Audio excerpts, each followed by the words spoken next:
નમસ્તે વિદ્યાર્થી મિત્રો, હું રુક્ષિકા પરમાર મારી YouTube channel standard 6 to 10 education of Sanskrit and જીકેમાં તમારા સૌનું હાર્દિક સ્વાગત કરું છું. આજે આપણે ધોરણ 9 સંસ્કૃત વિષયમાં પદ્ય 5 સુભાષિત વૈભવહના સુભાષિત ત્રીજો અને ચોથો શીખીશું.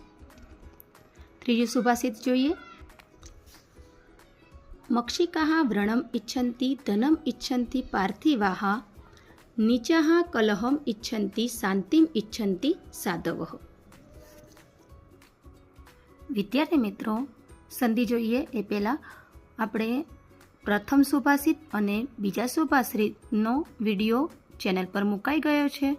જો તમે વિડીયો ન જોયો હોય તો ડિસ્ક્રિપ્શનમાં એની લિંક આપી છે, તો તમે ત્યાંથી એ વિડીયો જોઈ શકશો. હવે આપણે સંધિ જોઈએ. વ્રણમ ઇચ્છન્તિ એની સંધિ છૂટી પડશે. વ્રણમ પ્લસ ઇચ્છન્તિ. ધનમ ઇચ્છન્તિ એની સંધિ છૂટી પડશે. ધનમ પ્લસ ઇચ્છન્તિ. કલહમ ઇચ્છન્તિ. કલહમ પ્લસ ઇચ્છન્તિ. શાંતિમ ઇચ્છન્તિ સંધિ છૂટી પડશે. શાંતિમ પ્લસ ઇચ્છન્તિ. શબ્દાર્થ જોઈએ. મક્ષિકાઃ એટલે માખીઓ. મક્ષિકા એટલે માખી, એક વચન છે. અહીંયા મક્ષિકાઃ વિસર્ગ લાગ્યો છે, એનો બહુવચન થશે માખીઓ. વ્રણમ એટલે જખમ. પાર્થિવાઃ એટલે રાજાઓ. એક હોય તો પાર્થિવ કહેવાય એટલે રાજા. અહીંયા પાર્થિવાઃ બહુવચનનું રૂપ છે એટલે રાજાઓ. નીચાઃ એટલે હલકા અથવા તો હીન પ્રકારના લોકો. કલહમ એટલે કલહ, કંકાસ અથવા તો ઝઘડો. સાધવઃ એટલે સજ્જનો અથવા સત્પુરુષો. સાધવઃ આ શબ્દ પણ બહુવચનમાં છે. મૂળ શબ્દ સાધુ છે, એનું બહુવચનનું રૂપ સાધવઃ થશે. ઇચ્છન્તિ એટલે ઈચ્છે છે. હવે આપણે ભાષાંતર કરીએ એ પહેલાં શ્લોકનો અન્વય કરીશું. મક્ષિકાઃ વ્રણમ ઇચ્છન્તિ પાર્થિવાઃ ધનમ ઇચ્છન્તિ નીચાઃ કલહમ ઇચ્છન્તિ સાધવઃ શાંતિમ ઇચ્છન્તિ. મક્ષિકાઃનો અર્થ કર્યો તો માખીઓ. વ્રણમ એટલે જખમ અને ઇચ્છન્તિ એટલે ઈચ્છે છે. માખીઓ જખમ ઈચ્છે છે. જખમ એટલે આપણને કંઈક વાગે અને ઘા થઈ જાય, લોહી નીકળે, તો એ જે જખમ થયો હોય, તો માખીઓ શું ઈચ્છે છે? તો આપણને વધુને વધુ વાગે, જખમ થાય અને એ એની ઉપર બેસે છે. તો માખીઓ શું ઈચ્છે છે? જખમ ઈચ્છે છે. પાર્થિવાઃ ધનમ ઇચ્છન્તિ. પાર્થિવા એટલે રાજાઓ. રાજાઓ શું ઈચ્છે છે? ધન ઈચ્છે છે. પોતાના રાજ્યનો વધારો થાય, પોતાનો રાજ્યનો વિસ્તાર થાય, ધન વધતું જ રહે એવું રાજાઓ ઈચ્છતા હોય છે. એટલે અહીં આપ્યું છે પાર્થિવાઃ એટલે રાજાઓ, ધનમ ઇચ્છન્તિ એટલે ઈચ્છે છે. રાજાઓ ધન ઈચ્છે છે. નીચાઃ એટલે હલકા પ્રકારના માણસો. કલહમ ઇચ્છન્તિ ઝઘડો ઈચ્છે છે. હલકા પ્રકારના માણસો, હીન કક્ષાના માણસો ઝઘડો ઈચ્છે છે. સાધવઃ શાંતિમ ઇચ્છન્તિ. સાધવઃ એટલે સજ્જન માણસો. શાંતિમ ઇચ્છન્તિ શાંતિ ઈચ્છે છે. આખા સુભાષિતનું ભાષાંતર જોઈએ.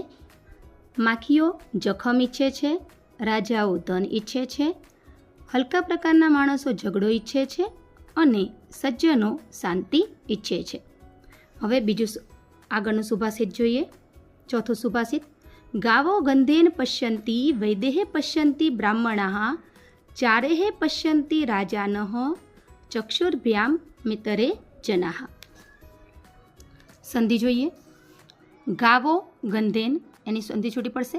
ગાવઃ પ્લસ ગંધેન. રાજાનો ચક્ષુર્ભ્યામ મિતરે એની સંધિ છૂટી પડશે. રાજાનઃ પ્લસ ચક્ષુર્ભ્યામ મખોડો આવશે પ્લસ ઇતરે. શબ્દાર્થ જોઈએ. ગાવઃ એટલે ગાયો. ગંધેન એટલે ગંધ વડે. પશ્યંતિ જુએ છે.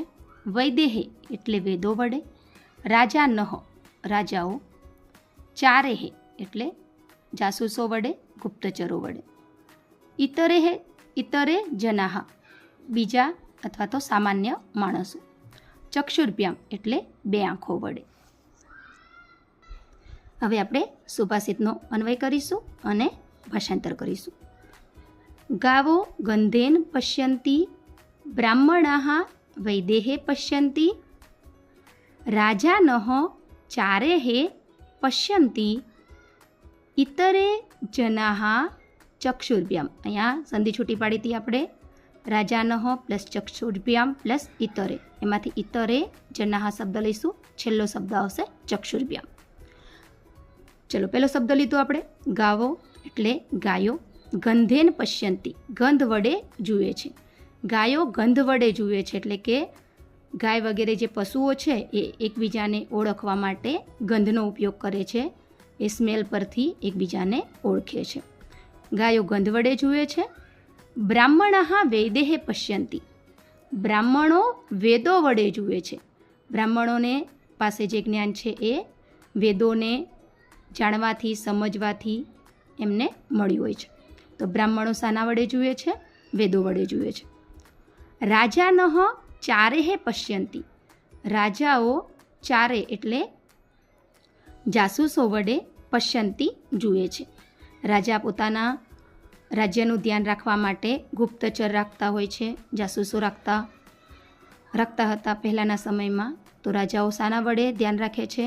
જુએ છે પોતાના જાસૂસો વડે. ઇતરે જનાઃ સામાન્ય માણસો ચક્ષુર્ભ્યામ બે આંખો વડે જુએ છે. આખા સુભાષિતનું ભાષાંતર જોઈએ. ગાયો ગંધ વડે જુએ છે. બ્રાહ્મણો વેદો વડે જુએ છે. રાજાઓ જાસૂસો વડે જુએ છે. અને સામાન્ય માણસો બે આંખો વડે જુએ છે. વિદ્યાર્થી મિત્રો, તમને જો મારો આ વિડીયો ગમ્યો હોય તો વિડીયોને લાઈક કરો, તમારા મિત્રો સાથે શેર કરો અને મારી ચેનલને સબસ્ક્રાઈબ કરો. ફરી મળીશું આગળના સુભાષિતોના ભાષાંતર સાથે. આવજો.